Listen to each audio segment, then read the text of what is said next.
Hello, my name is Joseph May, and you're listening to Entrepreneur Stories.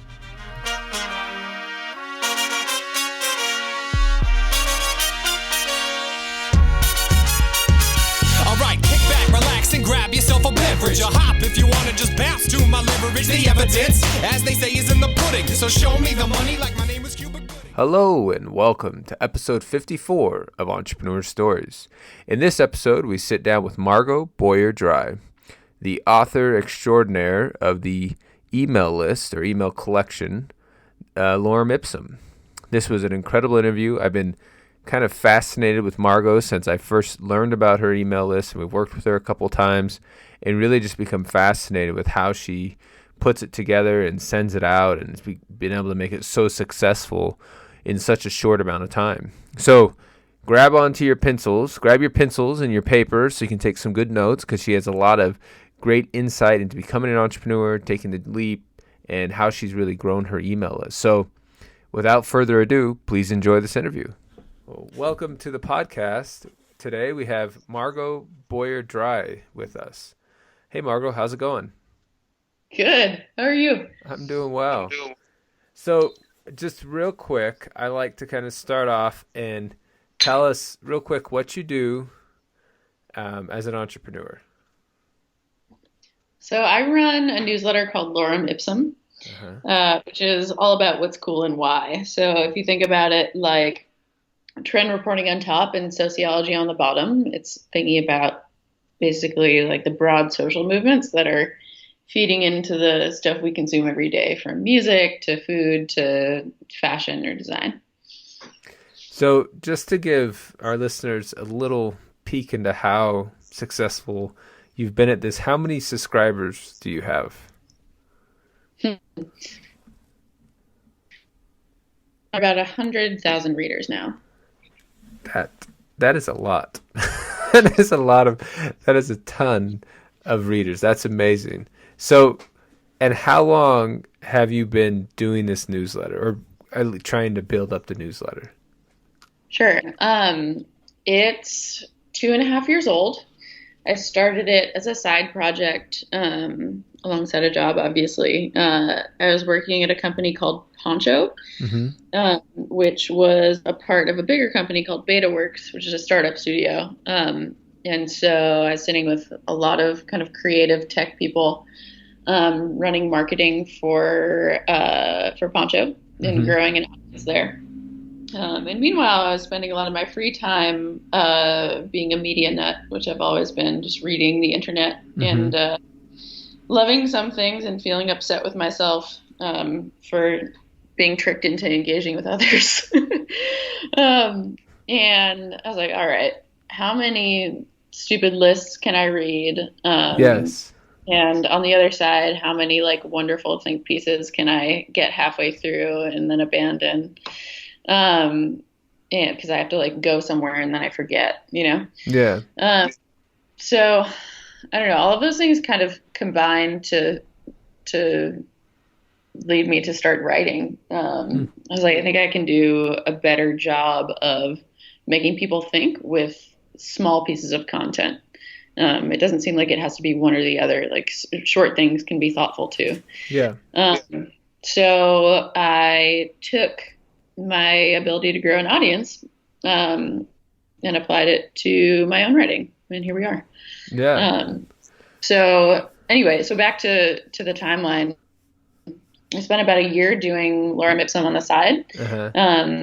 Left my job, spent another year doing it on my own, and then about 6 months ago, joined up with my business partner Tom. Okay. And that's been really cool. So you said a lot of interesting things in there, and I want to try to kind of unpack a little bit.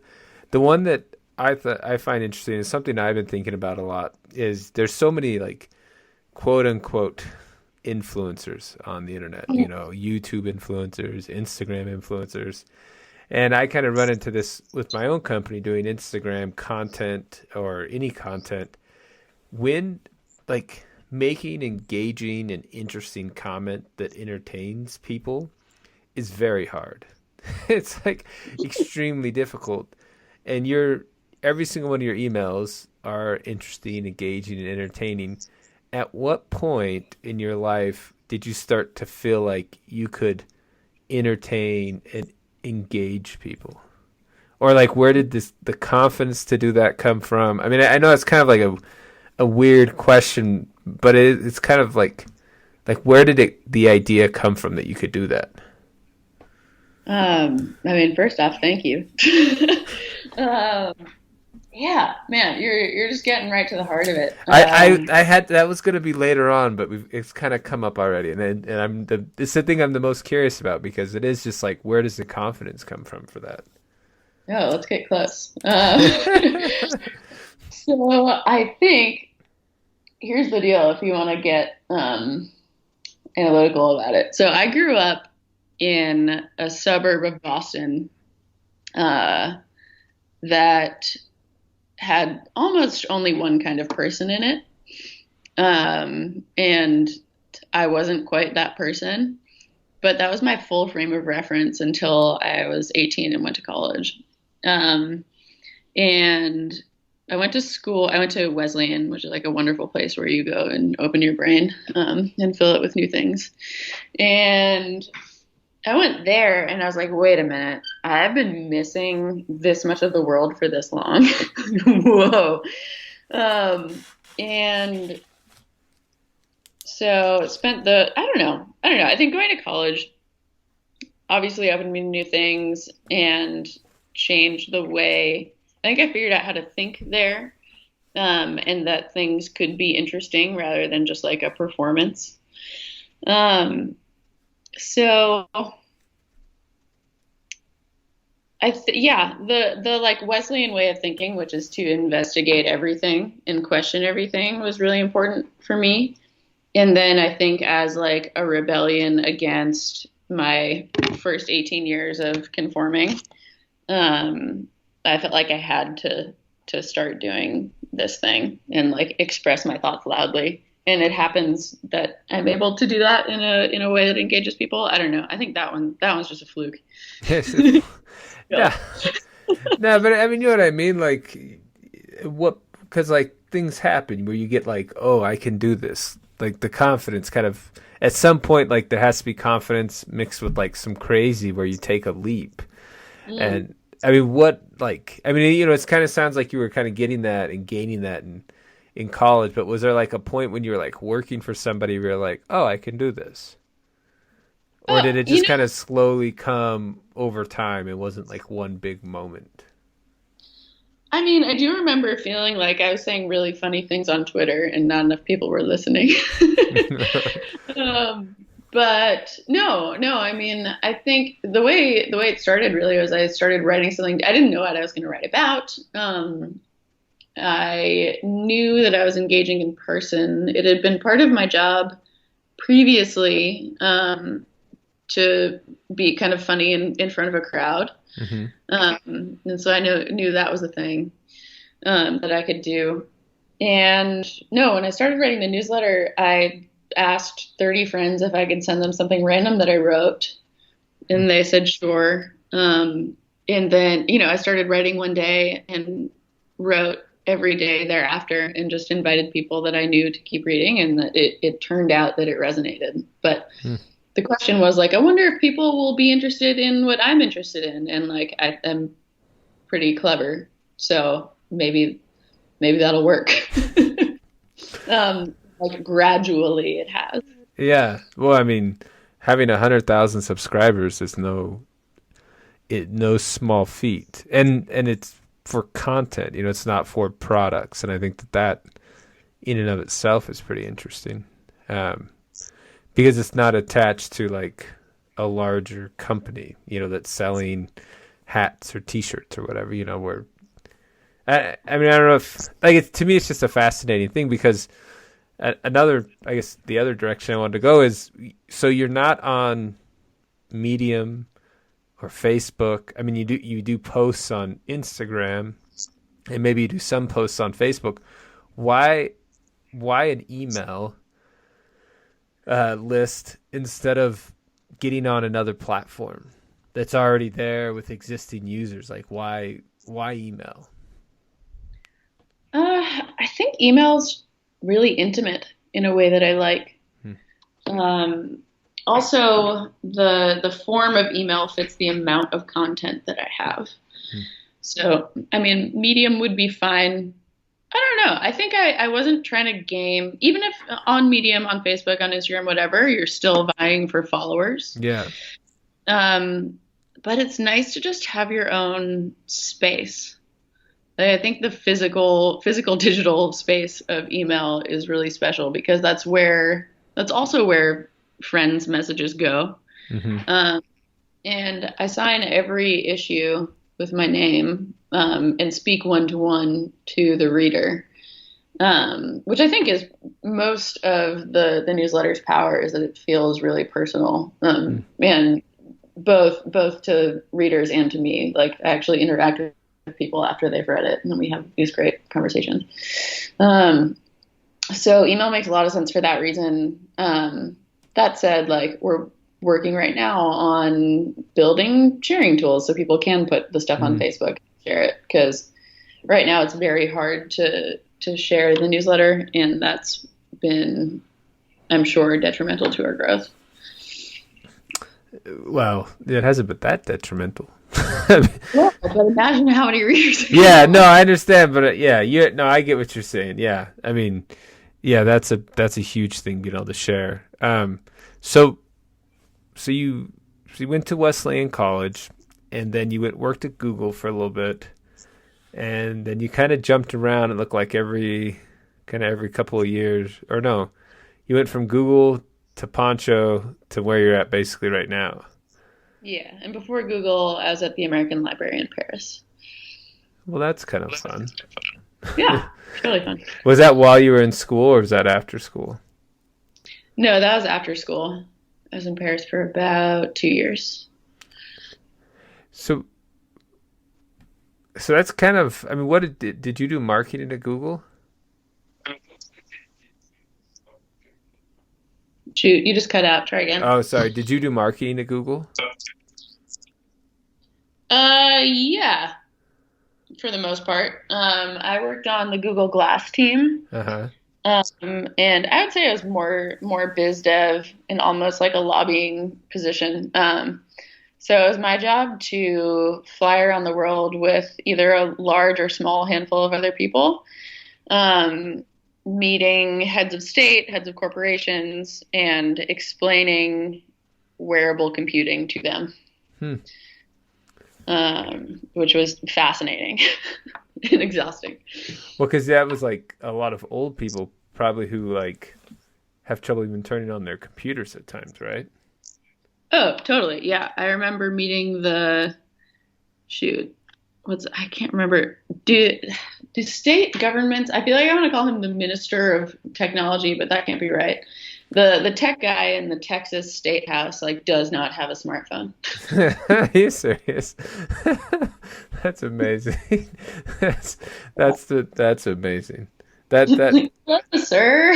Yeah, it's like on so many levels, like with Texas and what you would expect from like a southern state, that is ridiculous. But Really? Yeah, that's awesome. So you went from doing that to head of marketing. I mean, you didn't really have a lot of freelance copywriter type jobs before you kind of got to where you are now, right? No. I mean, the writing really is just an innate skill that I have always wanted to use more. Like, I definitely spent too much time at Poncho crafting copy and not enough time caring about analytics. Yeah. That to me said, hey, go do this instead. Yeah. So how have you built this email list to over 100,000, to around 100,000 people? I mean, maybe you look at it and say, we haven't grown that fast because it's been 2.5 years. But I look at it and I'm like, that's a big email list for, to get people in a different, they're not looking to buy something from you. The reason most people get on email lists, I think, now is to get, secret deals or early opportunities to buy. I mean, what has been the biggest way you've grown that email list? So a couple of ways. I mean, I think so. The people on the list are typically really interesting. A lot of them work in media. A lot of them work for brands or doing like cool creative stuff. So those are people who want to consume media and or like are affiliated with it in the first place. So we've done a lot of media partnerships. I would say basically I'm friends with every magazine's marketing person.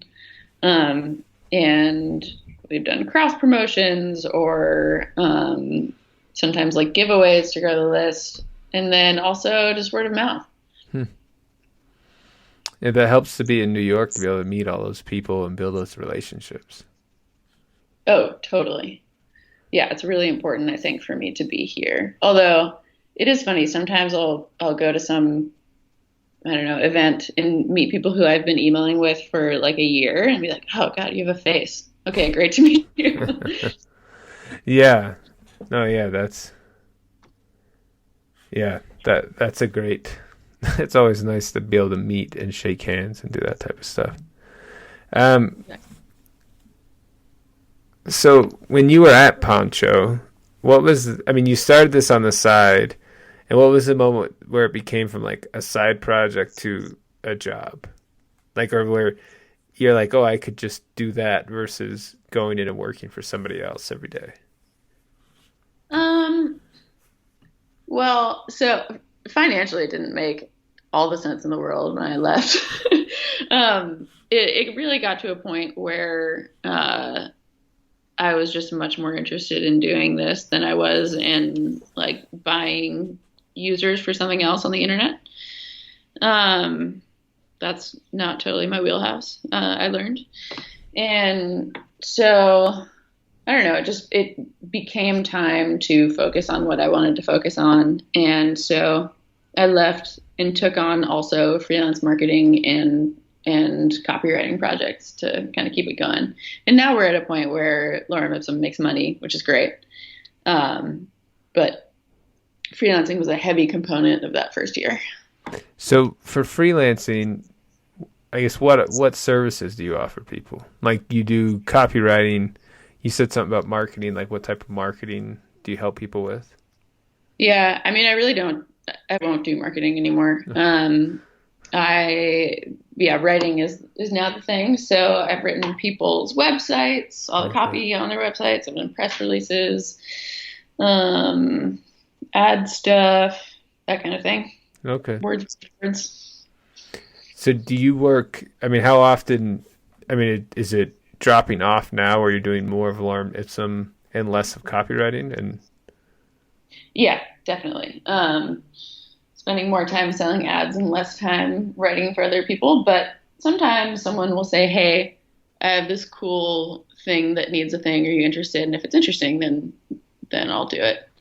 Like I'm working on, I won't tell you the brands because the website not yet, but I've been working on some fun website copy for some interesting folks. So when you say interesting, what is that? Like, what's interesting to you? Like, what type of projects are interesting to you? Oh, I just love consumer stuff. Anyone selling something I'm interested in, which I think you can tell from the newsletter. Yes. Yeah. So much of my brain is like an exploration of the religion of consumerism. So if I get to like kind of play God in that way and craft the communication, it's really fun for me.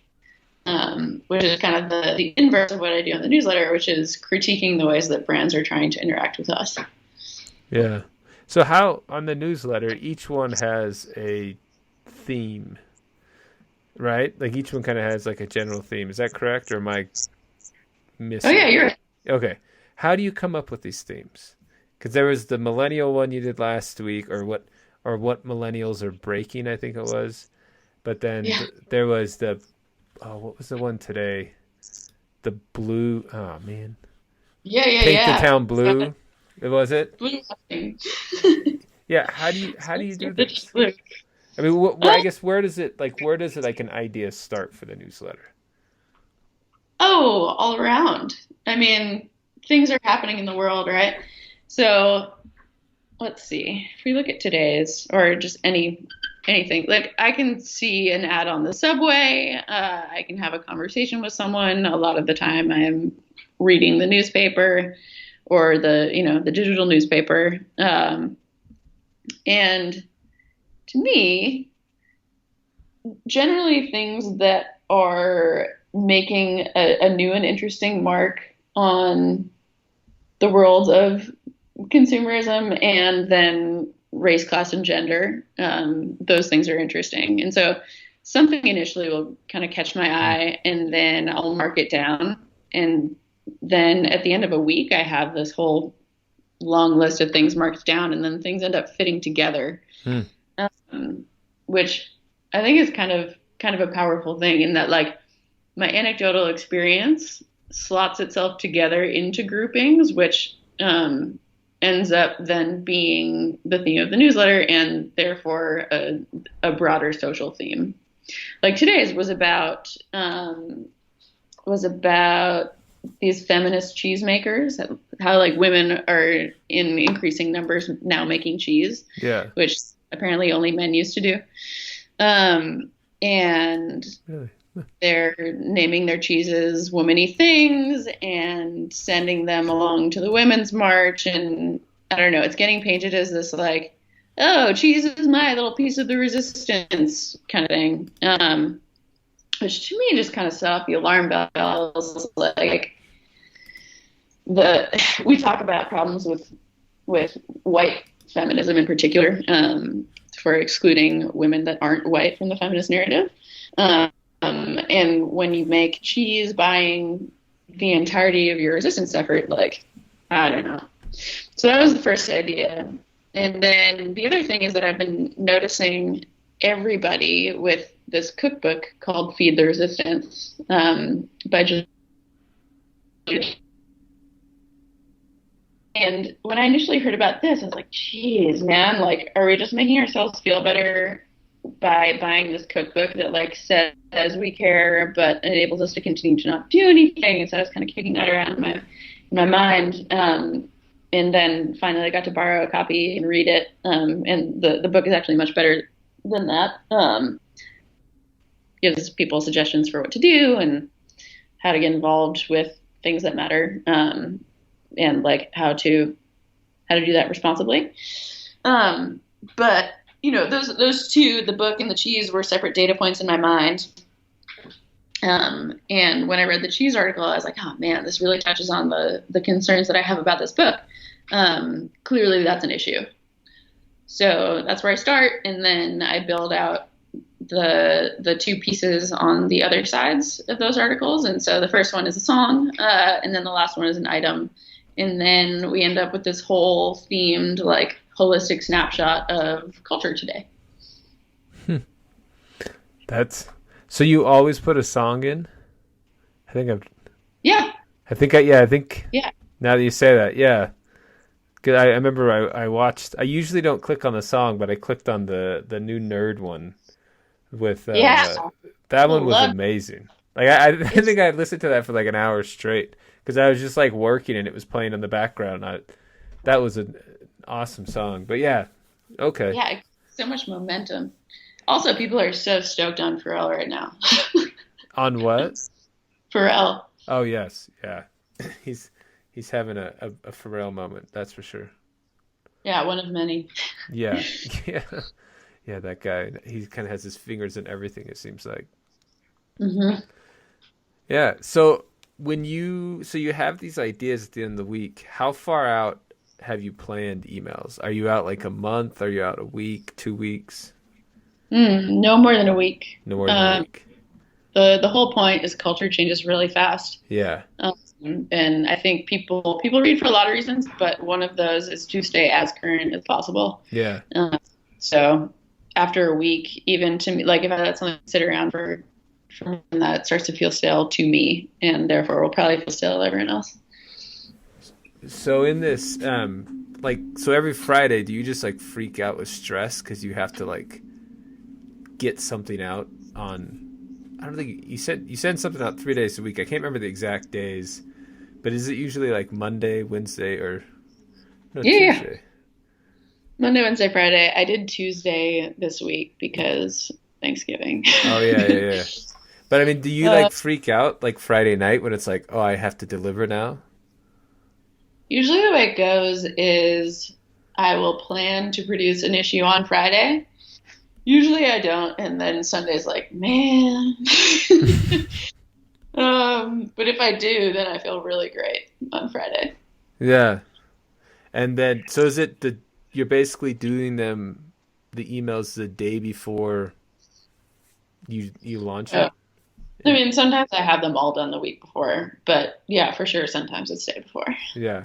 Well, and the way things change and how quickly they are, it'd be hard to be out, like you said, more than a week with, since you're just you're commenting on culture and what's happening and in the moment. Yeah, there have been a couple times too when I've had to push an issue because something happens in the country that needs to be talked about, like a year ago, for example. Yeah. Huh. Yeah, because so each one of because you were talking about this smaller content, because you don't write like a 10,000 word blog post. You have like these little mini posts with a link to something generally, right? Mm-hmm. And that's, I mean, it's like you kind of took like the best of like Facebook and Twitter, which are these smaller pieces of content, and put it into an email list. I mean, I've just been fascinated with it since Dave showed me, our mutual friend Dave showed me your list. Dave who introduced me to you. Yeah. I've just been fascinated. Like everyone, I'm just fascinated about whenever I get a chance to read them, because they're so different than what's going on out there. Because most people, they're like, oh, let me get a YouTube channel going, let me get a Facebook page going, or let me get an Instagram channel going. Like this is like, I mean, like when I was in college back in the early 2000s, this was what everyone was doing. That like, because Facebook really hadn't come along as strong as it is now. I mean, there was MySpace, but MySpace was kind of weird. But like, there was all these email lists going around, and then Amazon started buying all of them up, and nobody really has one anymore. And so I'm just fascinated with it because it's like such a throwback to something that nobody else is doing, and it is really good content. So I just have these really long compliments. I'm sorry, I'm just so fascinated with what you have going on. I hope it's not getting weird. No, not at all. I'm going to send you a list of other really great email newsletters though after this. Well then, yeah. Well, that'll be good, because I subscribe to so many newsletters, because for our own company, we're trying to do good newsletters, and so I'll constantly reading different newsletters, and everyone is always like, buy this, instead of just like, here's something cool to chew on, and that's it. Yeah. I do, like, people do buy things not from us, because we don't sell anything. Yeah. But well, yeah, you do, but you don't just like say, it's not like use ShipStation or stamps.com. It's not like your generic everywhere ad that you find on the internet or a podcast or something like that. It's like things that you write about that are interesting, that you give more to than just, here, buy this. There's a reason, there's something else there. Yeah, it's just media and not commerce in a place where a lot of commerce people hang out. Yeah. And I think it's different than than other things that I'm seeing out there. So what is the end goal with your newsletter? Like, is it just to produce cool content, or is there like some other like 5-year goal that you have with it? That's a great question. I don't tend to plan out end goals super far out. So initially the end goal was to become a writer, and that has now happened. So I'm left with having to establish new end goals, which are not end goals. They're all just kind of median goals, and then something will happen that is an end maybe at some point. But yeah, I mean, goal, always grow. I think a nearer term goal is to produce more kinds of content. And also to start hanging out with these cool readers more in person, if they're in New York, and introducing them to each other, because folks do really interesting stuff. And also people come to Lorem Ipsum for a distinct kind of personality. And so, I mean, obviously the audience is self-selecting, and why shouldn't those really interesting people get to meet each other? I think there's potentially some magic in there that's much bigger than just me, or just me and Tom. That's cool. So Tom, your business partner, when you brought him on, why did you bring on a business partner? A bunch of reasons. So one, working by yourself is really lonely. Yes. I think everyone should know. And two, I'd been spending a lot more time on the business side than I was on the creative side. Mm-hmm. And I felt like the creative side was suffering a little bit because of that. And so I wanted to partner up with someone who had skills that were not mine. And Tom has so many skills that I don't have, to really kind of keep the business side more robust, and make it so I didn't have to do everything. Like, if you want to build a big thing that has multiple functions, by which I mean editorial, growth, sales, like, those are a lot of jobs for one person. And so the way we've divvied it up is I do all the creative, Tom does all the operations, and then we come together on the business side, which is growing and selling. So how did you meet your business partner? We're just friends. You're just friends. Okay, I'll cut that. Okay, that's fine. Yeah. No, that's fine. Yeah. Okay. Well, very cool. No, I mean, that's awesome.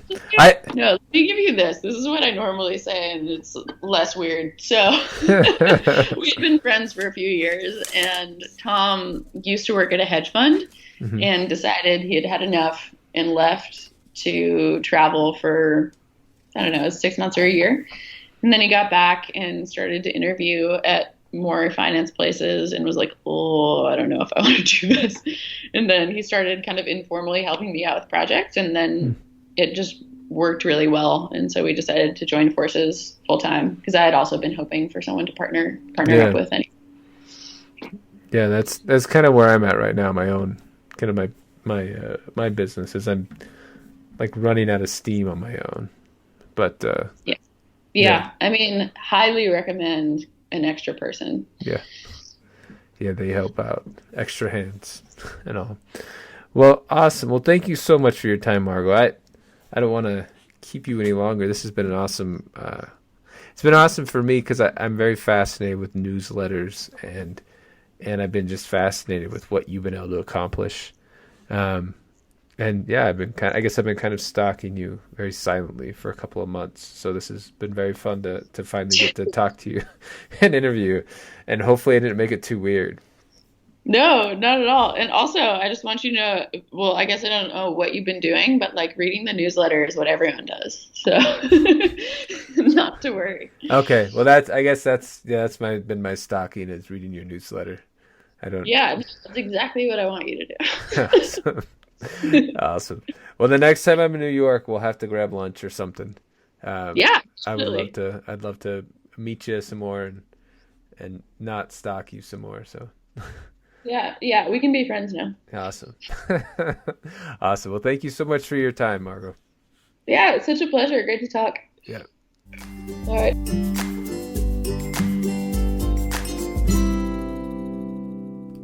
Thank you for taking the time to listen to this episode. Don't miss our wallet sale we have going on our website at brettandcompany.com. All wallets are 30% off with the code WALLETS. and check out our other cool products and other cool podcasts that we've done. Have a great day.